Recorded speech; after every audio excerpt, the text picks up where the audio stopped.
Hi and welcome to this video log with me, Wayne, from SwimCycleRunning.com, where we're fast approaching the racing season and it's about time you started thinking about open water training. Now, you can't necessarily get into open water outside at the moment, but you can start doing things in the pool that replicate open water swimming. And what I'm going to talk today about is drafting in the pool and various ways that you can achieve that with meaningful effects, so that when you go outside in open water, it's not a shock to try and draft off of other people. Now, in drafting, you've got a situation where you are swimming, cycling or running slightly behind someone or slightly to the side of someone. And what they're doing is they're punching a hole through the air or the water that actually extends beyond them, so that they're creating a bubble in which you can slip yourself. Once you're in that bubble, you're being dragged along at a slightly faster pace than you would normally be able to achieve on your own. Alternatively, if you are at the same pace as you would be normally, you're actually using about 20% less energy than you would swimming on your own. So drafting is exceptionally useful in two situations. Firstly, if you want to get onto the feet of someone you know is faster than you, they will drag you to a much faster time with the same effort than you could possibly manage on your own. Alternatively, if you know you're with people who are similar speeds, you can actually go along in the whole swim using 20% less effort than you would normally. Now, what does that mean? That means towards the end of the swim, you can just jump away if you like and try and get a lead on them in an actual racing situation. Alternatively, you just accept that you saved 20% of energy, and you have that 20% of energy that you can use in any other part of the race. Now, you may have drafted in the pool before over a single length, but I'm not talking about single length drafting. What I'm talking is taking that further forward and doing 400, 600, 800, 1500 meters of drafting in a single go. But what's important when you draft is that you share the drafting. One person's not going to sit at the front for 1500 meters or even 400 meters. The idea is that you feel what drafting is like, and you also feel what leading is like. Now, you can draft successfully with just two people, and what you would do there is you do 2 lengths or 3 lengths or 4 lengths, with one person behind and one person in front. And as you get to whatever distance you've decided is correct, you would then swap the lead. What's incredibly important is that as you swap the lead, you don't stop. So you're not stopping then restarting. What happens is one person slows down and the other one overtakes them.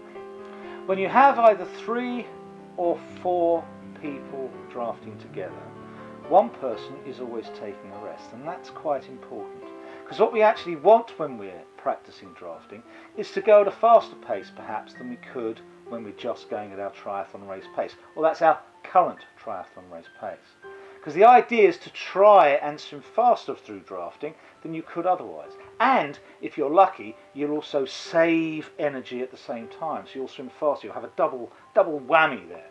You'll actually swim faster and you'll save energy. So one person rests while the other 2 or 3 are actually swimming. Now, to explain it easiest, I'll go to the computer and I'll do it both on paper effectively, and I'll show you a video of changeovers and things like that. Okay, so to quickly explain what happens, we have 3 swimmers, A, B and C. Now, there's always someone resting. Initially, let's say that's C. So A and B are going to swim off. If you look at this top picture, A and B are swimming off down the lane, with A virtually in the centre and B behind, drafting either straight behind or slightly to the left if this is the way round you're going, if you're going effectively clockwise around the lane. When they're coming back down the lane and B and A are about to finish the second length, A will pull off into the corner that C is not in, and B will turn in the middle. C then grabs onto the legs effectively of B and drafts off B in the same position as A and B were in the first length. Then A, sometime in the 2 lengths, will shift across to where C is in this picture, and exactly the same thing will happen with B in the lead going into that corner, C turning and A jumping effectively this position here. C's leading, A's on C's feet, and B becomes the resting. The next time round it'll go back to the beginning with A leading, B second and C third. So we'll now briefly take a look at how 4 swimmers perform this. And we have A, B and C swimming initially with D resting, and that's what this is depicting here. A, B and C are swimming with B resting. As A, B, C come to the end of the swim, A pulls off into the corner, C and B turn, and D jumps on their feet, which is what this third diagram is showing. So here we are, B, C, D are swimming, A's resting, and sometime during those 2 lengths, A would shift from one side to the other. A can't come in this side if B, C and D are coming in here. It just doesn't work. You've got to move to the other side. Not a difficult thing whilst people are doing 2 lengths. So we go B, C, D with A resting, C, D, A with B resting, and finally D, A, B with C resting. Then straight back to the beginning, A, B, C with D resting. Okay, so here we are watching part of a group of 4. So these are 3 people swimming together. Notice how close they are to each other. You can't be afraid of touching someone's feet when you're drafting. You don't want to touch someone's feet. You can't be afraid of doing so. And when you turn, you have to do so that you don't lose the feet of the person in front. You can see the second person slightly slow in pushing off, but fortunately they're faster. You'll see them grab onto the feet there. And the third person actually turned reasonably quickly. You can see how close they are. They're virtually touching the feet, getting maximum effect of that drafting.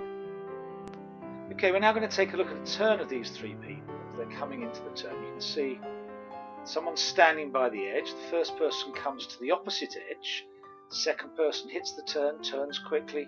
Third person again turns quickly. Now that person's going to be in the middle because the person who's not swimming at the moment is going to push off and immediately be on the feet of the second person. You can see we've changed position and we're off again, easily drafting. Okay, so there you have it. Drafting in the pool makes ultimate sense. You're going to become a far better triathlete for doing it than for not doing it. So please try it. Look at the systems. Take people to the pool and enjoy your sessions. Above all, we're running very close to race season now, so you should be honing those skills and getting faster. Alright, thanks very much for watching. See you next week. It'll be a different topic. Happy trying.